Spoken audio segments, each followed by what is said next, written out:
So Sonny, you've built this fantastic business. How did it all get started?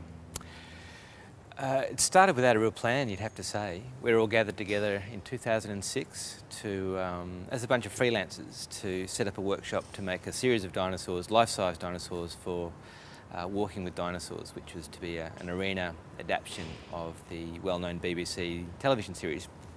And we came from different walks of life, and certainly my background is in film and TV, as were many others. Actually, a lot of us were in Sydney at the time, and then others were from theatre and others from just trades and skilled backgrounds. And we had no idea what we were really getting involved in. It grew into this amazingly successful show, and behind it all was a man, Jerry Ryan, who backed it all, who was the financier. And at the end of it, he and I struck up an accord. He makes caravans for a living, and had some sort of affinity with the workshop that we developed for making dinosaurs, and asked if he wanted to stick around and make a permanent business out of it. And that's how we evolved into being what we are today. Okay, and that was in 2006 that you got started. You've been going for 7 years now, including a couple as Australia's top earning entertainment business. How have you managed that growth from startup to a world-beating business? It's been interesting. We had a very rapid growth, if you like. You know, we started with 50 staff from day one. And for the entertainment business, as a fabricator and designer in the entertainment business, that's actually big.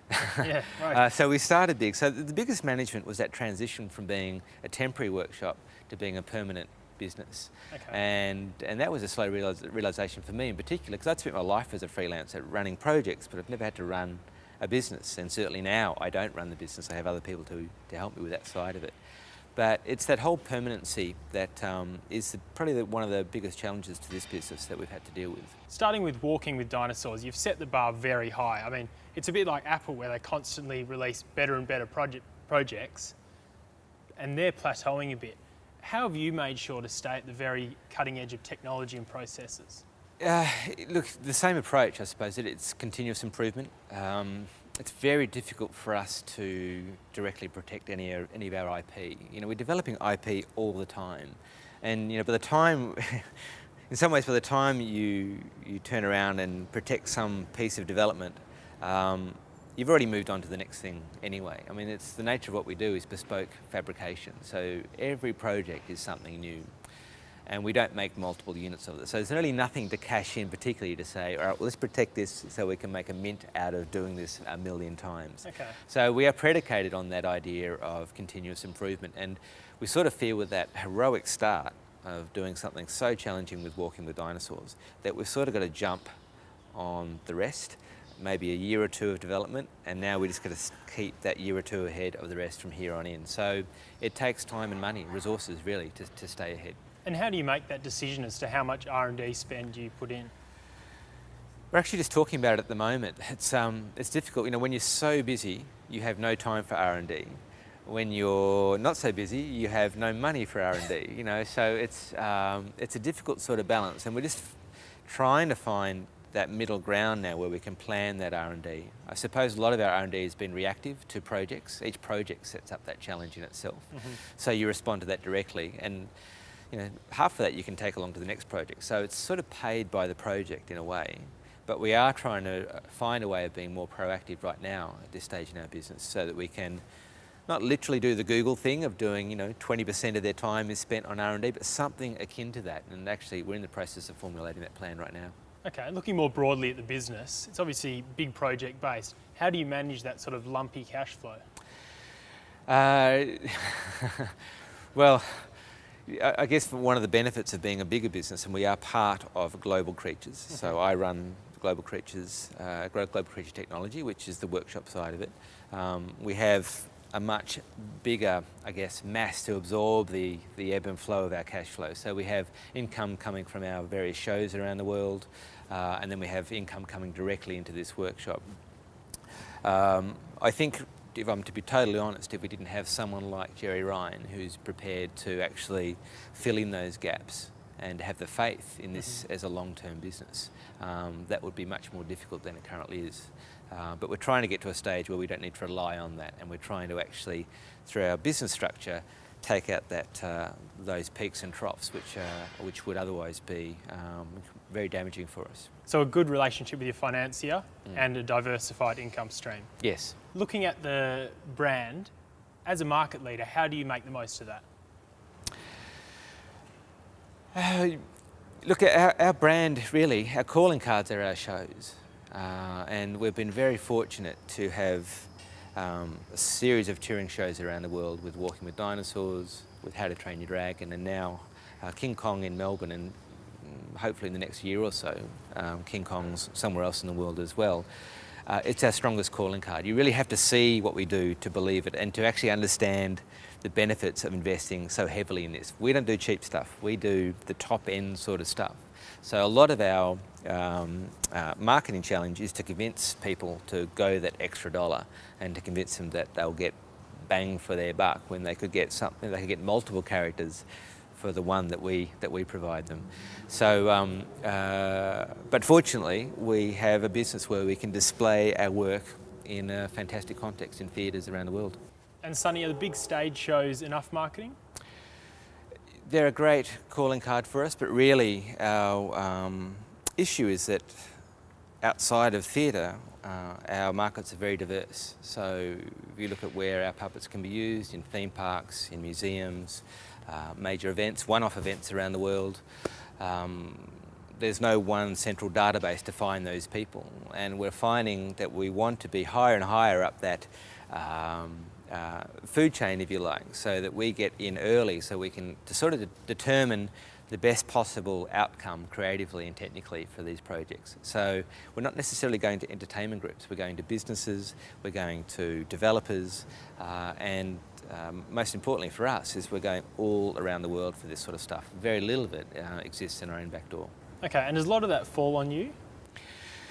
Well, it used to, and one of the things that we've done recently is employ our own commercial director, Right. who is just looking after this part of the business. So Global Creatures manages theatrical productions, but now we have someone looking at our workshop and looking at for other work just for this workshop. And so that's obviously a wage that we have to pay, and so clearly we want it to pay off. Okay, and how involved are you with the creative side of the business? Well, more and more so in some ways as we get the infrastructure settled down and I start to get this team around me of remarkable people that can, I guess, run the machine on its own to a certain extent. The idea of that is to free me up to be more creative. My initial role was pretty much over everything, and it wore me far too thin. So now, hopefully I get the opportunity just to be the creative director, and the company director part of it is less of a day-to-day issue for me. And Sonny, with projects like King Kong, 5 years in the making, how do you go about protecting your intellectual property? It sounds like a lot, doesn't it, 5 years in the making? It's not as if we worked on it continuously. I think a lot of that is just pure creativity. So a lot of it was refining what King Kong looked like. From a technical point of view, though, really they're just iterations of things we've learnt with our other projects. So it's not so much that we really need to protect specific intellectual property. It's more that what we're really protecting is that history, if you like. Okay.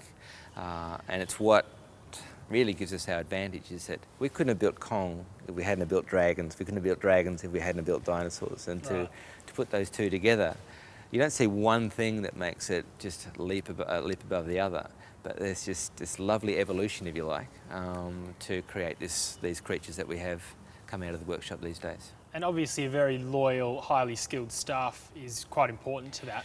How do you manage that side of the business? The staff are it, really. We don't have any fancy machinery. We've got a big shed and some space to build things. But our intellectual property, really, to answer your other question, is the staff. And what we've done, and our unique advantage, is that we've employed full-time staff, many of which have been with us for our whole 7 years history. So we have 35 full-time staff. And in doing that, they're all essentially knowledge-based workers. Not only do they bring their knowledge to the workshop, but they learn stuff and they grow within the business and become more and more useful as a resource for us.